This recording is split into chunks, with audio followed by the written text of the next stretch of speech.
Hi guys, welcome back to my mini blog. তো আজকে আমি এসেছি একটা বৌদির মানে তোতার জায়ের মেয়ের অন্নপ্রাশনে। তো আমি আর তোতা দুজনাই তো আমি তো রেডি হয়েই এসেছি, আর তোতাও স্নান টান করে একদম রেডি হয়ে গেছে দিনের বেলা।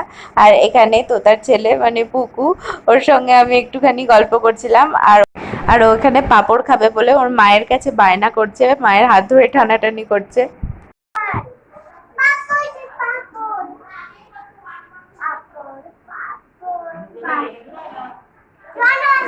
এ বুকু, কি খাবি? হ্যাঁ, পাপড় খাবে।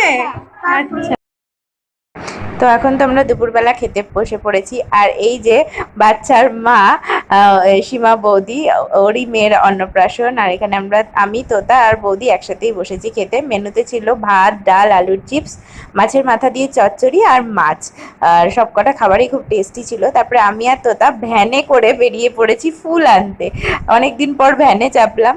তো ওখানে জিপসি নেব মাথায় দেওয়ার জন্য, কিন্তু ফুলের অবস্থা খুবই খারাপ ছিল, তো যা পেলাম তাই নিয়ে নিলাম। আর এখানে মেকআপ আর্টিস্ট চলে এসেছে অলরেডি। যে দিদি আমাকে বিয়েতে সাজিয়েছিল সেই দিদি কেই বুক করা হয়েছে।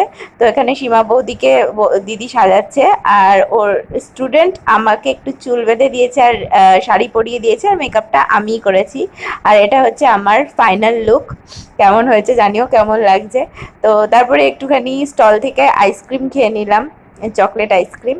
আর এইরকম কিছুটা সাজানো হয়েছিল। আর সেদিনটা প্রচণ্ড বৃষ্টি হচ্ছিল, তো ওটা একটু খারাপ লাগছিল। এই যে আমরা তো তিনজনাই সেজে গুজে একদম রেডি হয়ে আছি। তো আমরা দাঁড়িয়ে কিছুক্ষণ ফটোশ্যুটও করছিলাম, তারপরে খেয়ে নিলাম একটু ফুচকা। ফুচকা থাকলে সেটা কি ছাড়া যায় বলো। তারপরে ওরা কেক কাটিং করছিল, কেকটা আসতে একটু দেরি হয়ে গেছিলো কারণ বৃষ্টি হচ্ছিল।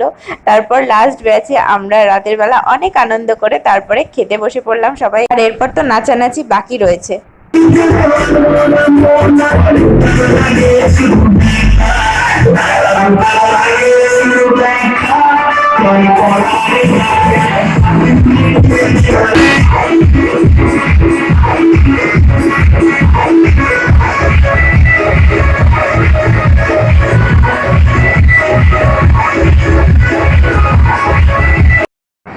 আর খাওয়া দাওয়ার পরে শুরু হয়েছে আমাদের নাচ করা। আমি তোতা বৌদি আমরা তো আগে থেকেই প্ল্যান করে রেখেছিলাম যে আমরা রাতের বেলা অনেক নাচানাচি করব। তো সেই প্ল্যান মাফিক আমাদের নাচানাচি শুরু হয়ে গেছে। আমরা ভাবছিলাম হয়তো এটা হবে না বৃষ্টির জন্য, বাট স্টিল আমরা নাচ করেছি। আর তারপরে দেখো নাচ টাচ করে একদম ঘেমে যাতা অবস্থা।